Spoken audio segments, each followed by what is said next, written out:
Hello friends, नमस्ते, नमस्कार, जय श्री कृष्णा, राधे राधे। कैसे हो? फाइन, सभी अच्छे हो? आप सभी का हमारा यूट्यूब चैनल MSB एकेडमी में एक बार फिर से तहे दिल से हार्दिक अभिनंदन। जैसा कि आपको पता ही है, हमारा रीट लेवल फर्स्ट मैथ का स्पेशल बैच चल रहा है। किस रीट लेवल फर्स्ट का स्पेशल बैच चल रहा है, जिसमें हमारा टॉपिक एलसीएम और एचसीएफ क्लास 5th चल रही है। एलसीएम और एचसीएफ की क्लास कौन सी चल रही है? 5वीं क्लास चल रही है। 4 क्लास कंप्लीट हो चुकी है और आज हमारा एलसीएम और एचसीएफ कंप्लीट हो जाएगा। एलसीएम और एचसीएफ टॉपिक कंप्लीट हो जाएगा। इसी के साथ साथ यूनिट फर्स्ट और यूनिट सेकंड दोनों यूनिट हमारी कंप्लीट हो जाएगी, जो रीट लेवल फर्स्ट के लिए है। तो आप सभी से उम्मीद है कि आपने यूनिट फर्स्ट और यूनिट सेकंड की सारी पिछली क्लासें देख चुके हो और अपने नोट्स भी बना लिए हैं। आपसे रिक्वेस्ट है कि आप यदि इस चैनल पर पहली बार आए या नए हो तो इस चैनल को सब्सक्राइब जरूर कीजिए और शेयर कीजिए। हम कल से नेक्स्ट क्लास लोगी जो हमारी यूनिट 3 पर आधारित होगी। हम नेक्स्ट क्लास स्टार्ट करेंगे। तो दोस्तों, किसी चीज़ को जानने के लिए, किसी बात को हमें जानना है तो उसकी गहराइयों तक जाना है। तो उम्मीद करता हूँ, आपसे रिक्वेस्ट करता हूँ कि आप इस वीडियो को अंत तक जरूर देखें, पूरा देखेंगे तो आपको चीज़ समझ में आएगी। तो दोस्तों, आज की क्लास स्टार्ट करने से पहले आज का मोटिवेशनल कोट जो आपको ऊर्जावान बनाएगा, जो आपके चेहरे पे मुस्कान लेकर आएगा, हमें अपने माता पिता के सपनों को पूरा करने के लिए, हमें अपने सपनों को पूरा करने के लिए जो ऊर्जावान बनाए रखेगा। तो सुनिए आज का मोटिवेशनल थॉट। अरे क्यों रुक जाती हो 4 दिन की मेहनत के बाद? अरे क्यों रुक जाती हो 4 दिन की मेहनत के बाद? अरे वक्त लगता है बीज को फसल बनने में, अरे वक्त लगता है बीज को फसल बनने में। दोस्तों, हम क्या करते हैं? 4 दिन तक अच्छी मेहनत करते हैं। हम जब पढ़ाई स्टार्ट करते 4 दिन इतनी मेहनत करते हैं कि हम इतने बड़े सपनों को सोचते हैं कि हम इस सपने को प्राप्त करेंगे, हम अपने लक्ष्य को प्राप्त करेंगे। इतनी मेहनत करते हैं, रात दिन एक करते हैं, लेकिन कुछ दिनों बाद उसी मेहनत को हम कम कर देते हैं, धीरे धीरे उस मेहनत को कम करते हैं। दोस्तों, हमें इस मेहनत को कम नहीं करना है, हमें अपने लक्ष्य को प्राप्त करना है। तो उसी मेहनत को, जिस दिन से हमने मेहनत स्टार्ट की है, उस मेहनत को तब तक करना है, रात दिन एक, जब तक हमें सफलता प्राप्त नहीं हो जाती। ऐसे नहीं 4 दिन मेहनत की उसके बाद रुक गए। दोस्तों, रुकना नहीं है, हमें अपने लक्ष्य को प्राप्त करना है और लक्ष्य को प्राप्त उसी दिन कर पाएंगे जिस दिन हम स्टार्ट की। और जब तक एग्जाम नहीं हो जाते, जब तक हमने सफलता नहीं प्राप्त हो जाती, तब तक हमें उसी लगातार मेहनत करनी है और सफलता को प्राप्त करना है। हमें बीच में नहीं रुकना है। तो इसीलिए क्यों रुक जाते हो 4 दिन की मेहनत के बाद? अरे वक्त लगता है बीज को फसल बनने में। ऐसे नहीं होता है कि हमने आज बीज बोया और कल हमें फसल मिल जाएगी। नहीं, बीज को फसल बनने में टाइम लगता है। तो हमें भी अपने लक्ष्य को प्राप्त करने के लिए वक्त लगेगा और हमें वक्त का इंतजार करना होगा, हमें मेहनत करनी होगी, तो हम अपने लक्ष्य को प्राप्त करेंगे। किसी पौधे को पेड़ बनने के लिए, वट वृक्ष बनने के लिए उसको भी टाइम लगता है। तो उसी तरह हमें भी अपने लक्ष्य को प्राप्त करने के लिए हमें भी टाइम लगेगा। तो हमें वही मेहनत, जिस दिन से हमने स्टार्ट की वही मेहनत, हमें सफलता प्राप्त होती है तब तक उसी मेहनत को हमें बनाए रखना है और मेहनत के साथ अपनी सफलता को प्राप्त करना है। अपनी सफलता में 4 चांद लगाने हैं। 4 दिन मेहनत नहीं करनी, हमें अपने एग्जाम तक मेहनत करके अपने लक्ष्य को प्राप्त करना है। दोस्तों, आज के क्लास का फर्स्ट क्वेश्चन, 2 गुणा 3 की घात 3 गुणा 5 की घात 4। एक पद हमारे पास ये है, दूसरा पद ये है हमारे पास, और तीसरा पद ये है। हमें इसका क्या बताना है कि एलसीएम या लसअ क्या होगा? एलसीएम या लसअ क्या होता है? यहाँ सभी घात की संख्या है, तो हमें घात की संख्याओं का लसअ याद करना। घात की संख्या का एलसीएम हमेशा क्या होगा? अधिकतम घात। क्या होगी? अधिकतम घात होगी, वही हमारे पास क्या होगा? एलसीएम होगा। तो घात की संख्याओं का कभी भी लसअ ज्ञात करते हैं तो उसकी अधिकतम घात लेते हैं हम। तो यहाँ देखिए, सबसे पहले हम 2 1 है, यहाँ 2 की घात 3 है, यहाँ 2 की घात 4 है। तो अधिकतम घात कौन सी है? 2 की घात 4। ये लिख दिया हमने, 2 की घात 4। उसके बाद देखिए 3 की घात 3, 3 की घात 1, 3 की घात 2। हमें अधिकतम घात लेनी है तो कौन सी है, 3 की घात 3, तो हम लिखेंगे 3 की घात 3। उसके बाद एक ये कौन सा आता है 5, 5 की घात 4, 5 की घात 2, 5 की घात 1। हमें अधिकतम घात लेनी है तो कितना होगा 5 की घात 4। देखिए ये ऑप्शन कट हो चुका है क्योंकि यहाँ 5 की घात 2 है, ये ऑप्शन कट हो चुका है क्योंकि 3 की घात 5 और इसमें 3 की घात 5 है ही नहीं। अब बचे हमारे पास 2 ऑप्शन जिसमें ये सारी संख्या बराबर है। अब हमें डिसाइड ये करेगा कि इसमें से कौन सा आएगा। देखिए यहाँ 7 की घात है ही नहीं, यहाँ 7 की घात 1 है, यहाँ 7 की घात 2 है, तो हम लेंगे 7 की घात 2। देखिए 7 की घात 2 किस में आता, इसमें आता, आंसर क्या होगा 3 होगा। देखिए 11 की घात यहाँ कितनी 1 है, तो हमने 11 की घात 1 लिख दी। तो इस क्वेश्चन का एलसीएम क्या होगा हमारे पास, 2 की घात 4, 3 की घात 3, 5 की घात 4, 7 की घात 2 और 11। इस क्वेश्चन का एलसीएम होगा ऑप्शन नंबर 3। नेक्स्ट क्वेश्चन देखिए दोस्तों, x plus Y x square minus y square x cube plus y cube का मसफ़ क्या होगा। हमें क्या ज्ञात करना है, HCF ज्ञात करना, मसफ़ या HCF ज्ञात करना। अब इसका HCF ज्ञात करने, HCF क्या होता है, जो कॉमन आता है, तीनों पद में कॉमन आता है, तीनों पद में कॉमन फैक्टर है वो आना चाहिए, जितने भी पद है उन सभी पद में कॉमन आना चाहिए। यहाँ x प्लस वाई है, यहाँ x square minus y square है और यहाँ x cube plus y cube है। दोस्तों देखिए यहाँ पर सबसे पहले इन तीनों में कॉमन आना चाहिए। तो यहाँ x प्लस वाई है, यहाँ इसका हम गुणनखंड करते हैं, फैक्टर करते हैं, तो गुणनखंड यहाँ घात वाली संख्या है x square minus y square. यहाँ एक फॉर्मूला होता है a square minus b square, इसका मतलब होता है एक बार प्लस में और एक बार माइनस में। संख्याओं को क्या करना है, एक बार माइनस में और एक बार प्लस में लिखना है जब दोनों संख्याओं का अलग अलग स्क्वायर माइनस में हो।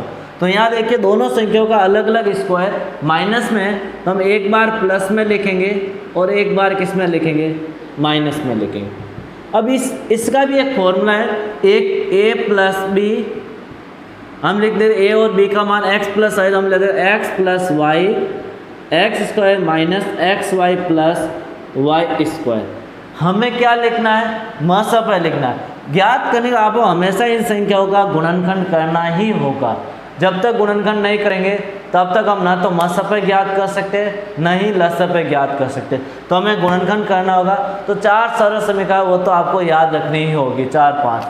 अब देखिए हमें HCF ज्ञात करना है जो तीनों में कॉमन होता है। देखिए दोस्तों x प्लस वाई इसमें भी है, x प्लस वाई इसमें भी है और x प्लस वाई इसमें भी है। तो हमारे पास आंसर क्या होगा, मसफ़ है। x प्लस वाई हमारे पास क्या हो जाएगा, मसफ़ हो जाएगा। यदि इसी क्वेश्चन का लसफ़ पूछे तो क्या होगा, जो तीनों में कॉमन है उसको तो हमें लिखना ही है। ये हम एलसीएम लिख रहे हैं, एचसीएफ तो हमने लिख दिया जो तीनों में कॉमन था x प्लस वाई। अब हम एलसीएम लिख रहे हैं, जो तीनों में कॉमन है उसको लिखना है, उसके बाद जो 2 में कॉमन है उसको लिखना है, नहीं तो जो तीनों में कॉमन है उसको लिख दीजिए। तो यहाँ पर देखिए x माइनस वाई जो किसी में भी कॉमन नहीं है और ये वाली टर्म्स किसी में भी कॉमन नहीं है।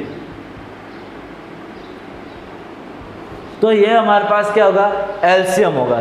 ये क्या होगा हमारे पास, एलसीएम। और यदि इसका छोटा रूप पूछे तो देखिए दोस्तों ये और ये किसका फॉर्मूला बनाते हैं, x cube plus y cube का, और साथ में क्या हो जाएगा x माइनस वाई।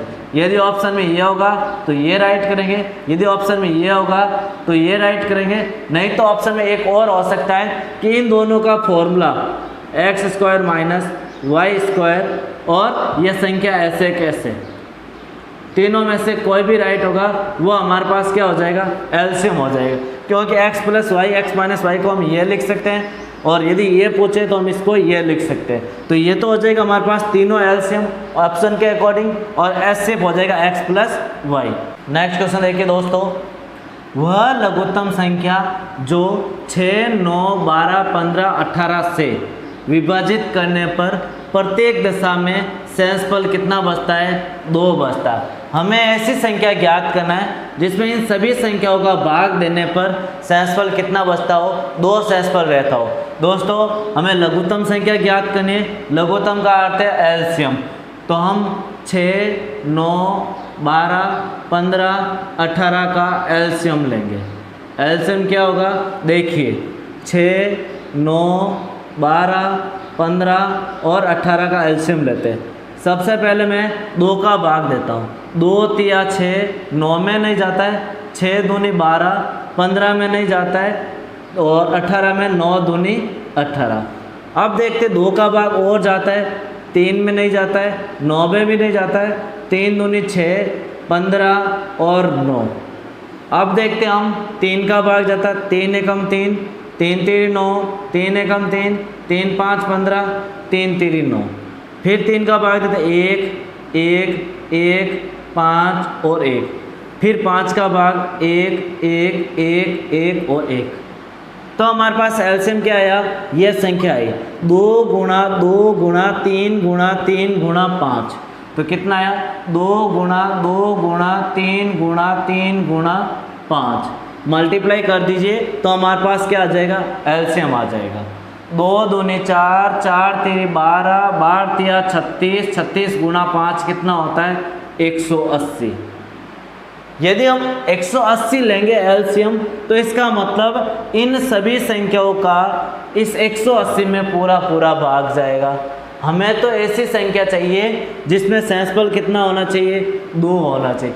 मैं यदि इन संख्याओं का भाग दूंगा इसमें तो पूरा पूरा भाग जाएगा। हमें सेंसफल कितना चाहिए, 2 चाहिए। तो मैं इसमें 2 क्या कर दूं, प्लस कर दूं तो 182 आएगा। कितना आएगा, 182। और यदि 182 में हम तीनों संख्याओं का भाग देते हैं तो पूरा पूरा नहीं जाएगा, प्रत्येक दशा में 2 सेंसफल बचेगा। चाहे आप 18 का भाग दीजिए, 18 10 180, सेंसफल कितना, 2 बच रहा है। हम 182 में 9 का भाग दे देंगे, 9 दूनी 18, 18 में से 18 गए 0, सेंसफल बच गया 2, यहाँ आ गया 0। चाहे मैं 6 का भाग दूंगा, 6 3 18, सेंसफल 2। मैं 12 का भाग दूंगा, 12 एकम 12, 12 पढ़िया 60, सेंसफल 2। तो हम 182 में किसी भी संख्या का भाग देंगे जो ये संख्या दे रखी है 6, 9, 12, 15, 18, तो उसमें हमेशा सेंसफल कितना बचेगा, 2 बचेगा। नेक्स्ट क्वेश्चन लीजिए दोस्तों, 4 अंकों की बड़ी से बड़ी संख्या ज्ञात कीजिए जो 12, 20, 32 तथा 44 से पूर्णतः विभाजित हो। हमें 4 अंकों की बड़ी से बड़ी संख्या ज्ञात करनी है जो इस सभी संख्याओं से क्या हो, पूर्णतः विभाजित हो। क्या हो, पूर्णतः विभाजित। हम देखते हैं 4 अंकों की बड़ी संख्या कौन सी है। 4 अंकों की सबसे बड़ी संख्या, सबसे बड़ी संख्या कौन सी है? तो दोस्तों बताइए 4 अंकों की सबसे बड़ी संख्या कौन सी है? 9999। यही है 9999, 4 अंकों की सबसे बड़ी संख्या। लेकिन इस संख्या में 12, 20, 32, 44 किसी का पूरा पूरा भाग नहीं जाता। हमें तो ऐसी संख्या चाहिए जिसमें इन सभी संख्याओं का भाग पूरा पूरा जाता है। तो हम क्या करते हैं, 12, 20, 32, 44 का एलसीएम लेते हैं। क्या लेते हैं हम, एलसीएम। इसका एलसीएम लेंगे तो कितना आएगा दोस्तों, 5280। कितना आएगा, 5280। देखिए हम ज्ञात भी कर लेते हैं, 12, 20, 32, 44। 2 का भाग 6 दूनी 12, 10 दूनी 20, 16 दूना 32, 22 दूना 44। 2 का भाग 3 दूनी 6, 5 दूनी 10, 8 दूनी 16, 11 दूना 22। अब देखिए, अब सभी संख्याओं में किसी का कॉमन भाग नहीं जाता। एक बार मैं 8 का दे देता हूँ, 3, 5, 1, 11। फिर मैं 3 का दूँ, फिर 5 का दूँ, फिर 11 का दूँ, क्योंकि सब में एक संख्या का भाग नहीं जाता है। तो क्या है हमारे पास, 2 गुणा 2 गुणा 8, 2 गुणा 2 गुणा 8 गुणा 3 गुणा 5 गुणा 11, ये आया हमारे पास। इसको गुणा करते हैं, 2 दूनी 4, 8 चौक 32 गुणा 3 गुणा 5 गुणा 11 करते हैं गुणा। 32 तिया 3 दूनी 6, 3 3 9, फिर 5 से गुणा, 6 पंचाणु 30, असल की 3, 9 5 45 और 3 48, फिर 11 से गुणा, 0, 11 8 88, असल की 8, 11 चौक 44, 44 प्लस 8 कितना हो जाएगा, 44 प्लस 8 हो जाएगा 52। तो कितना आया, 5280। आ गया एलसीएम 5280। तो ये 4 अंकों की संख्या है जिसमें इन सभी संख्याओं का भाग पूरा पूरा जाता है। लेकिन हमें देखना है इससे तो बड़ी कोई संख्या नहीं है जिसमें पूरा पूरा भाग जाता है, तो हम इसका डबल कर लेते हैं। इसका सेकंड गुणज, इस जो हमारे पास एलसीएम आता है उसकी टेबल देख लीजिए, उस टेबल में जो नंबर आता है वही आंसर हो जाएगा। तो इसका डबल करते हैं, उसमें भी इसका भाग पूरा पूरा जाएगा। 5280 का हम डबल करेंगे तो उसमें भी इन सभी संख्याओं का भाग पूरा पूरा जाएगा। तो मैं इसका डबल करता हूँ 0, 8 दूनी 16, 2 दूनी 4 और 1 5 दूनी 10। तो हमारे पास आया 10,560 जो 5 अंकों की संख्या है। हमें तो 4 अंकों की संख्या चाहिए, तो 4 अंकों की संख्या कौन सी है? 5280 जो सबसे बड़ी संख्या है जिसमें इन सभी संख्याओं का भाग पूरा पूरा जाएगा। बाकी किसी में भी इन सभी संख्याओं का भाग पूरा पूरा नहीं जाता है। यदि हमें पूछे 5 अंकों की छोटी से छोटी संख्या बताइए तो हमारे पास हो जाएगा 10,560 जो 5 अंकों की सबसे छोटी संख्या है जिसमें 12, 20, 32 और 44 का भाग पूरा पूरा जाता है। 4 अंकों की बड़ी संख्या पूछे तो होगा 5280 और 5 अंकों की सबसे छोटी संख्या पूछे तो आंसर होगा 10,560 जिसमें इन सभी संख्याओं का भाग पूरा पूरा जाएगा। नेक्स्ट क्वेश्चन देखिए दोस्तों, 6 घंटियाँ एक साथ बजने प्रारंभ हुई। कोई अलार्म घड़ियाँ है जो 6 घड़ियाँ है जो एक साथ बजना प्रारंभ हुई। स्टार्टिंग हुई जब एक साथ ही बजी, 6 घड़ियाँ एक साथ बजना स्टार्ट हुई। यदि ये घंटियाँ क्रमशः 2, 4, 6, 8, 10, 12 सेकंड के अंतराल में बजती है। पहली घड़ी 2 सेकंड बाद बजती है, दूसरी घड़ी 4 सेकंड बाद, तीसरी 6, 8, 10 और 12 सेकंड के अंतराल में बजती है क्रमशः। First, second, third, fourth, fifth, 6 घड़ियाँ आपस में अलग अलग टाइम वापस बजती है। सबका अलग अलग टाइम सेट किया हुआ है, अलार्म सेट किया हुआ है कि ये इतने सेकंड बाद वापस बजेगी। ये 30 मिनट में कितनी बार एक साथ बजेगी? जब स्टार्टिंग हुई अब एक साथ बजी तो वापस ये 30 सेकंड में कितनी बार एक साथ बजेगी वो हमें ज्ञात करना है कि 30 सेकंड में ये घंटियाँ कितनी बार एक साथ बजेगी। तो दोस्तों हमें सबसे पहले जो ये समय देर का उसका एलसीएम ज्ञात करना है। 2, 4, 6, 8, 10, 12 का एलसीएम क्या आएगा? एलसीएम देखिए दोस्तों, 2, 4, 6, 8, 10, 12 का हम एलसीएम लेते हैं ऐसी संख्या जिसमें इन सभी संख्याओं का भाग जाता है। तो देखिए 2 का भाग 1, 2, 3, 4, 5, 6। अब देखिए 2 का भाग 1, 1, 3 में नहीं जाता है, 4 में 2 बार, 5 में नहीं जाता, 6 में 3 बार। अब देखते हैं 2 का भाग 1, 1, 3 में नहीं जाता, 1, 5 और 3। फिर 3 का भाग 1, 1, 1, 1, 1 और 5। फिर 5 का भाग सभी में 1, 1 आ जाएगा। तो देखिए कितना आ रहा है? 2 गुणा 2 गुणा 2 गुणा 3 गुणा 5, 2 गुणा 2 गुणा 2 गुणा 3 गुणा 5 कर दीजिए गुणा। कितना आएगा हमारे पास एलसीएम? 2 दूनी 4, 4 दूनी 8, 8 3 24, 24 गुणा 5 120। कितने सेकंड बाद वापस बजेगी? 120 सेकंड बाद वापस एक साथ बजेगी।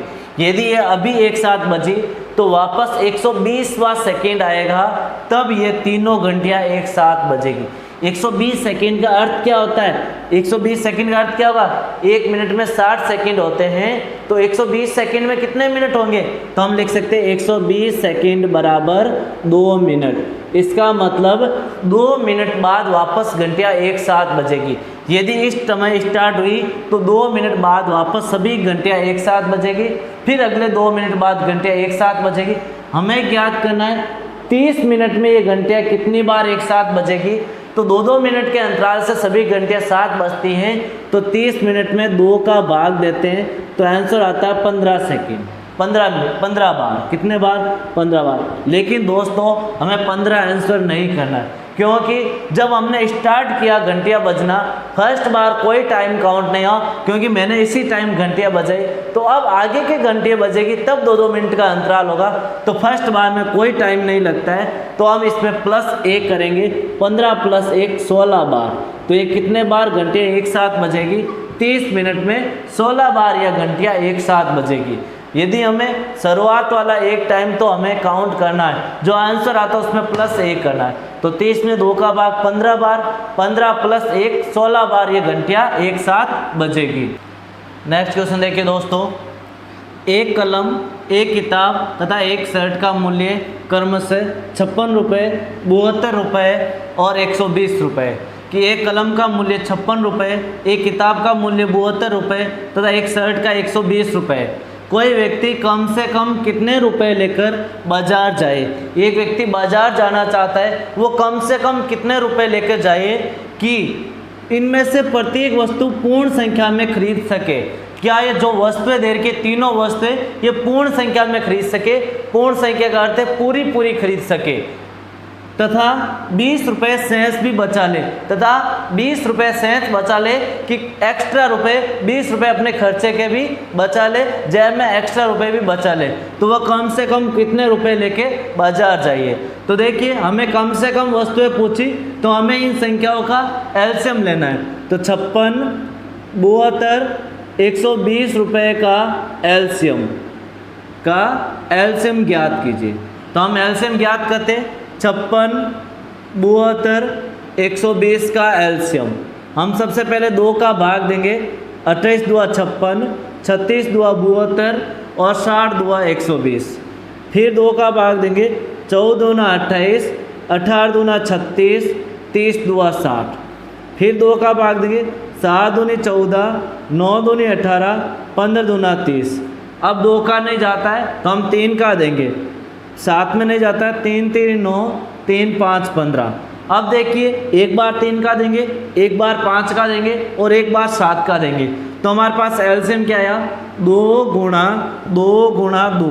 2 3 बार है, 3 2 बार है, 5 1 बार है और 7 1 बार है। यही है 2 2 2 3 3 5 और 7। हम इसका गुणा करते हैं, कितना आएगा देखिए, 2 दूनी 4, 4 दूनी 8, 8 3 24, 24 तिया 24 2 48, 24 तिया 72। यहाँ तक हो गए हमारे पास 72। और यहाँ 5 गुणा 7, हम सबसे पहले 5 से गुणा कर देते हैं। 5 दूनी 10, असल की 1, 7 5 35 और 1 36। इसको हम 7 से गुणा कर देते हैं, कितना आएगा? 0, 7 6 42, असल की 4, 7 3 21 और 4 25। वो यदि 2520 रुपये लेके जाएगा तो ये सारी वस्तुएं, ये तीनों वस्तुएं, कलम, किताब और शर्ट, तीनों पूर्ण रूप से खरीद सके, पूर्ण संख्या में खरीद सकेगा। लेकिन उसे कितना रुपए बचाना है? 20 रुपये एक्स्ट्रा बचाना है। 20 रुपये एक्स्ट्रा बचाना है तो 20 रुपये और एक्स्ट्रा लेके जाएगा, तो ये सारी वस्तुएं खरीदने के बाद भी 20 रुपये बचा लेगा। यदि 2520 रुपये लेके जाएगा तो केवल यही वस्तुएं खरीद पाएगा, और वो एक्स्ट्रा 20 रुपये बचाना है तो उसे 20 रुपये एक्स्ट्रा लेके जाना पड़ेगा। तो टोटल रुपये कितना लेके जाएगा? 2540 रुपये लेके जाएगा। तब उसके पास 20 रुपये शेष भी बच जाएगा और सारी वस्तुएं पूर्ण संख्या में भी खरीद सकेगा। तो इसका आंसर कितना आएगा? 2540। नेक्स्ट क्वेश्चन देखिए दोस्तों, वह बड़ी से बड़ी संख्या ज्ञात कीजिए जो 15, 18, 27 और 30 से पूर्णतः विभाजित हो। इसमें से वह बड़ी से बड़ी संख्या लेनी है जिसमें इन सभी संख्याओं का पूरा भाग जाए। अब हमें देखना है इन सभी संख्याओं का भाग जाना चाहिए, इसका मतलब इस संख्याओं का लसाअ ज्ञात करना है। 15, 18, 27 और 30 का एलसीएम ज्ञात करना है। तो देखिए इसका एलसीएम कितना आता है। जब हम 15, 18, 27 और 30 का एलसीएम लेंगे तो 270 आएगा। वो 270 कैसे आएगा? हम इस तरह से गुणनखंड करके इसका एलसीएम ज्ञात कर सकते हैं। देखिए हम यहाँ गुणनखंड करते हैं तो सबसे पहले मैं 2 का भाग देता हूँ। 15, 9 दूनी 18, 27, 15 दूना 30। फिर मैं 3 का भाग देता हूँ। 5 3 15, 3 3 9, 9 3 27, 5 3 15। फिर 3 का भाग देता हूँ। 5 1 3 5। फिर 3 का भाग देंगे और फिर 5 का भाग देंगे। तो एलसीएम कितना आएगा हमारे पास? 2 गुणा 3 गुणा 3 गुणा 3 गुणा 5। गुणा कर दीजिए। 5 3 15, 15 दूना 30, 30 तिया 90 और 5 3 15, 15 3 45, 45 2 90 और 90 तिया 270। तो हमारे पास एलसीएम कितना आ गया 270। तो 270 एक ऐसी संख्या है जिसमें इन चारों संख्याओं का भाग पूरा जाएगा, लेकिन 270 तो इसमें ऑप्शन में है ही नहीं। तो हम 270 का डबल लेते हैं 540, जो भी इस ऑप्शन में नहीं है। तो हम 270 का तीसरा गुणज लेते हैं 27 तिया 81 810। देखते हैं 810 इस ऑप्शन में है क्या, यस। तो इसका आंसर क्या होगा 810। यदि हम इसका चौथा गुणज लेते हैं 4 से गुणा करते हैं तो कितना आएगा 0, 7 चौक 28 70 की 2, 4 दूनी 8 और 9 10, 1080। यदि इसमें 1080 होता तो हम 1080 लेते, लेकिन इसमें 810 है तो हम 810 लेंगे। या तो 810 होगा या 1080 होगा, 540 होगा, 270 होगा। इसमें से कोई भी ऑप्शन हो तो वो राइट होगा। बड़ी से बड़ी पूछे तो 1080 आएगा और छोटी से छोटी संख्या पूछे तो कितना आएगा 270 आएगा, जिसमें इन सभी संख्याओं का पूरा भाग जाएगा। तो इस क्वेश्चन के अनुसार हमारा आंसर कितना होगा 810। नेक्स्ट क्वेश्चन देखिए दोस्तों, 3 धावक 16 किलोमीटर लंबे वर्ताकार पथ पर, ये हमारे पास दूरी दे रखी है। क्या है दूरी, कितनी है 16 किलोमीटर। लंबे वर्ताकार पथ पर एक स्थान से एक ही दिशा में, एक स्थान से जैसे इस पॉइंट से और इसी दिशा में एक ही साथ दौड़ते, एक ही समय पर दौड़ना स्टार्ट होते हैं, तो वापस इस वर्ताकार पथ पर कितने घंटे बाद वापस उसी स्थान पर एक साथ कब मिलेंगे, कितने घंटे बाद एक स्थान पर वापस उसी स्थान पर मिलेंगे। और इनकी चाल कितनी है, चाल हमारे पास कितनी देर की, 4, 6 और 8 किलोमीटर प्रति घंटा। ये चाल दे रखी है, दूरी दे रखी है। हमें ज्ञात करना कितने घंटे बाद वो उसी स्थान पर मिलेंगे जो स्थान से स्टार्ट हुए दौड़ना। तो हमें इसका समय ज्ञात करना है। क्या ज्ञात करना, कितने घंटे बाद। तो हमें यहाँ से पहले तीनों का समय ज्ञात कीजिए। तो तीनों का समय, तीनों का अलग अलग समय क्या होगा, समय कितना हो जाएगा। हम क्या करेंगे, इस 16 में समय का फॉर्मूला क्या होता है, दूरी बटा चाल। समय क्या होता है हमारे पास, समय होता है दूरी बटा चाल। समय क्या होता है, दूरी बटा चाल। यदि दूरी में चाल का भाग देंगे तो हमारे पास क्या आएगा, समय आएगा। तो फर्स्ट के लिए 16 दूरी है, चाल 4 है। सेकंड के लिए 16 दूरी है, चाल 6 है। थर्ड के लिए 16 दूरी है और 8 क्या है, चाल है। समय दूरी में चाल का भाग दे दिया तो हमारे पास तीनों का समय आ गया घंटे में। किस में आ गया, घंटे में तीनों का समय आ गया।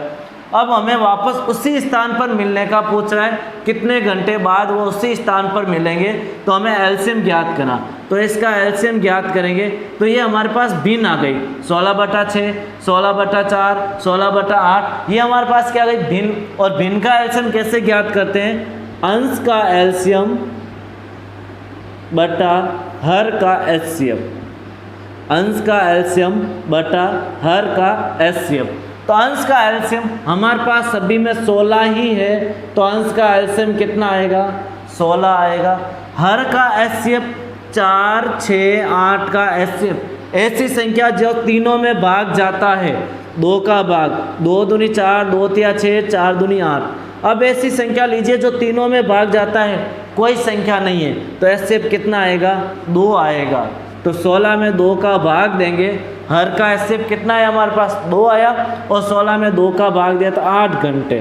तो 8 घंटे बाद वो वापस उसी स्थान पर मिलेंगे। तो ऑप्शन कौन सा होगा, 4 होगा। एक बार वापस देखिए दोस्तों, क्वेश्चन में कह रहा है 16 किलोमीटर लंबा वर्ताकार पथ है जिस पर एक ही स्थान से एक ही दिशा में एक साथ दौड़ना शुरू करते हैं। उनकी चाल क्रम से 4, 6, 8 किलोमीटर प्रति घंटा है।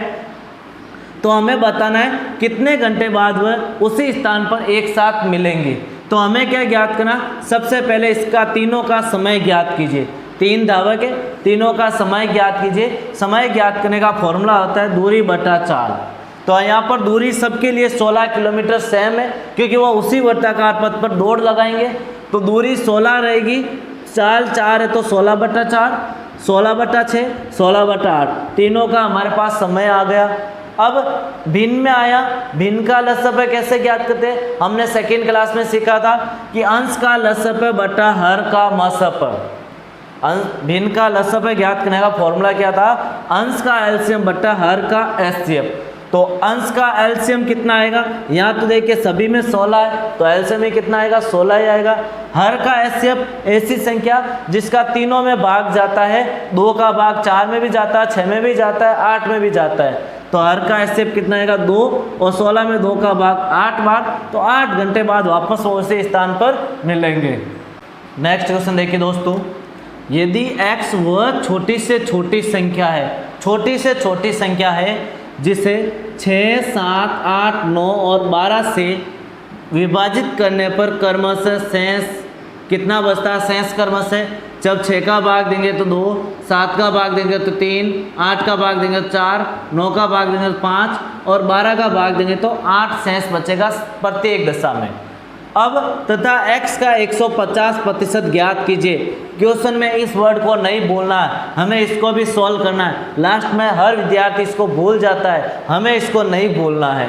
तो देखिए सबसे पहले हम इस शेष फल क्या है, अलग अलग है, तो हम इस दोनों का अंतर करते हैं। 6 - 2 4, 7 - 3 4, 8 - 4 4, 9 - 5 4 और 12 - 8 4।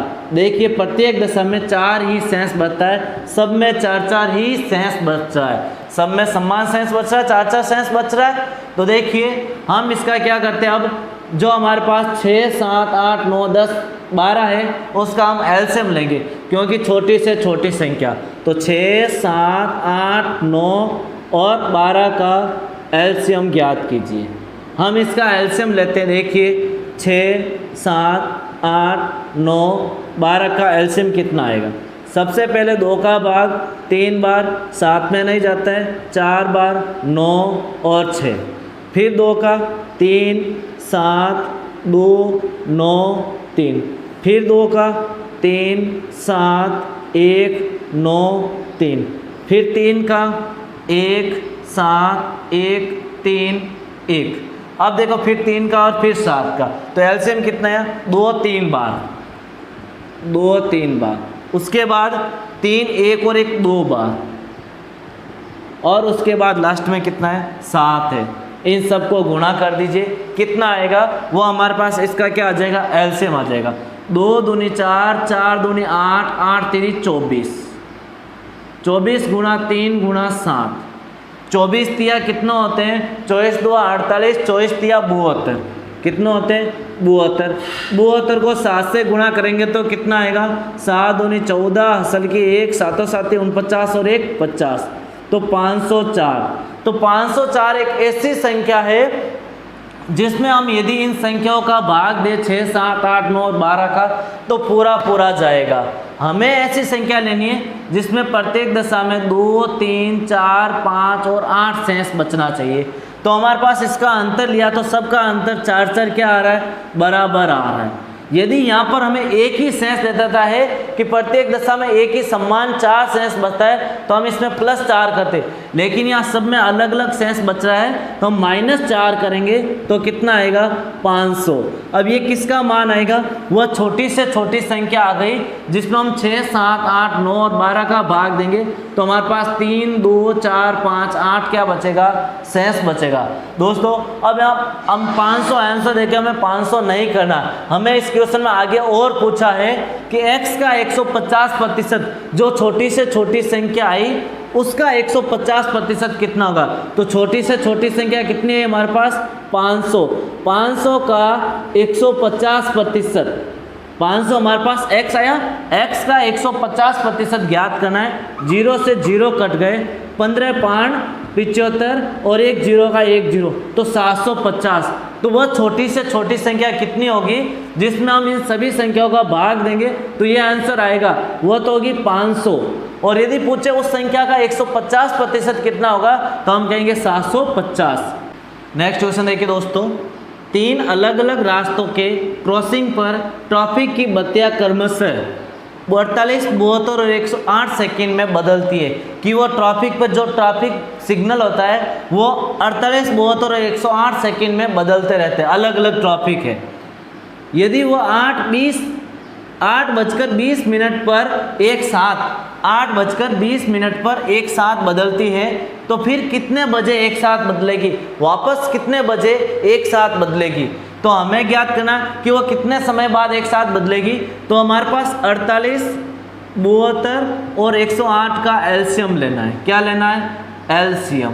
तो 48, 72, 108 का एलसीएम लीजिए। सबसे पहले 2 का 24 2 48, 36 2 72, 54 2 108। फिर 2 का 12 दूना 24, 18 दूना 36, 27 दूना 54। फिर 2 का 6 दूनी 12, 9 दूनी 18, 27 का 27।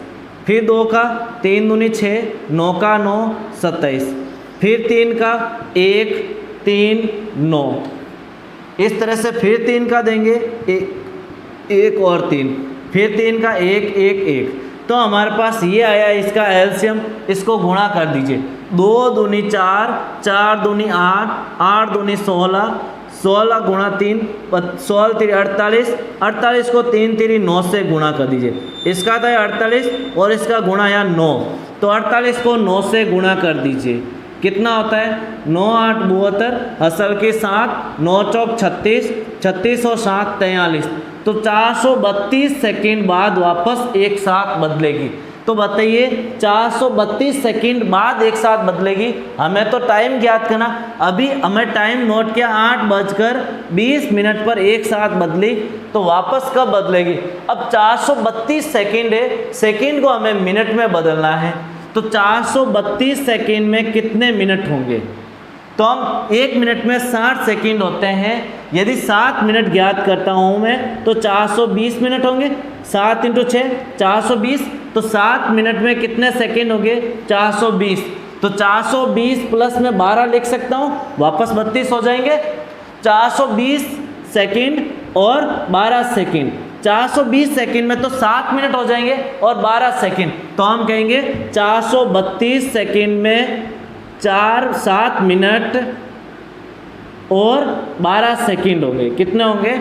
432 सेकंड में 7 मिनट और 12 सेकंड होंगे, क्योंकि 60 × 7 420 होते हैं, हमें 432 चाहिए, प्लस 12 करेंगे तो 420 सेकंड में 7 मिनट होते हैं और 12 सेकंड। तो टोटल हो गया 7 मिनट और 12 सेकंड। तो अभी 8:20 हुआ, तो 432 सेकंड बाद कितना टाइम होगा? 8:20 में 7 जोड़िए तो कितना हुआ? 27 मिनट और सेकंड कितना होगा? 12। तो 8:27 और 12 सेकंड पर वापस एक साथ बजेगी। तो आंसर होगा हमारे पास 2 नंबर ऑप्शन 8:27 और 12 सेकंड। नेक्स्ट क्वेश्चन देखिए दोस्तों। एक टोकरी में 125 फूल है। एक व्यक्ति पूजा करने जाता है और उसके लिए प्रत्येक मंदिर में कितने फूल चढ़ाता है? उस नगर में बने मंदिरों के बराबर। उस नगर में जितने मंदिर बने उतने ही एक मंदिर में फूल चढ़ाता है। तो इस प्रकार उसे फूलों की कितनी टोकरियों की आवश्यकता है? 5 टोकरियों की आवश्यकता है। तदनुसार उस नगर में मंदिरों की कुल संख्या ज्ञात कीजिए। तो सबसे पहले हम ज्ञात करते हैं उसके पास कुल फूल कितने हैं। कुल फूल उसके पास 5 टोकरियाँ है। कितनी टोकरियाँ है? 5 टोकरियाँ। एक टोकरी में 125 फूल है, तो कुल फूल कितने हो जाएंगे? एक टोकरी में 125 फूल है, तो 5 टोकरी में कितने फूल हो जाएंगे? गुणा 5 से किया तो 625 फूल। कितने फूल होंगे? 625। क्योंकि ये एक टोकरी में 125 फूल है, तो 5 टोकरी में फूलों की संख्या कितनी होगी? 625। अब हमें ज्ञात करना है जितने उस नगर में मंदिर है उतने ही फूल चढ़ाता है। तो उस नगर में x मंदिर है तो फूल भी कितने चढ़ाएगा? x चढ़ाएगा। जितने मंदिर है उतने ही फूल चढ़ाएगा। तो x को x से गुणा किया तो क्या हुआ? x² हुआ और कुल फूल कितने हो जाएंगे? 625। तो x का मान कितना आ जाएगा? x² = 625, x = 25, क्योंकि 625 किसका स्क्वायर है? 25 का स्क्वायर है। तो हम लिखेंगे इसका आंसर कितना होगा? 25। कल मैंने बताया था आपको लास्ट क्लास में कि जब हमें पूछे कि जितनी संख्या है उतने ही वो चढ़ाता है या उतनी ही संख्या है, तो उस टाइम हमेशा हमें वर्गमूल ज्ञात करना है। और 5 को 125 से गुणा किया तो 625 है, और 625 का वर्गमूल कितना होता है? 625 की संख्या का वर्ग है, 25 का वर्ग है, तो आंसर कितना होगा? 25। हमने यहाँ क्या लिया? मंदिरों की संख्या x ली और प्रत्येक मंदिर में x फूल चढ़ाता है, तो टोटल फूल कितने चढ़ाएगा? x गुना x, एक मंदिर में x, दूसरे में भी x, तीसरे में भी x, तो इस प्रकार x गुना x कितना हो जाएगा? 625। x स्क्वायर बराबर 625, इधर स्क्वायर है, इधर आएगा तो अनरूट होगा, और 625 अनरूट किसका है? 25 का। तो हमारे पास मंदिरों की कुल संख्या कितनी होगी? 25। इस तरह से हमारा एलसीएम और एचसीएफ का टॉपिक कंप्लीट हो चुका है। हम नेक्स्ट क्लास में नया टॉपिक लेंगे। तो आज की क्लास हमारी यहीं समाप्त होती है और यहाँ पर हमारा एलसीएम और एचसीएफ टॉपिक भी कंप्लीट होता है।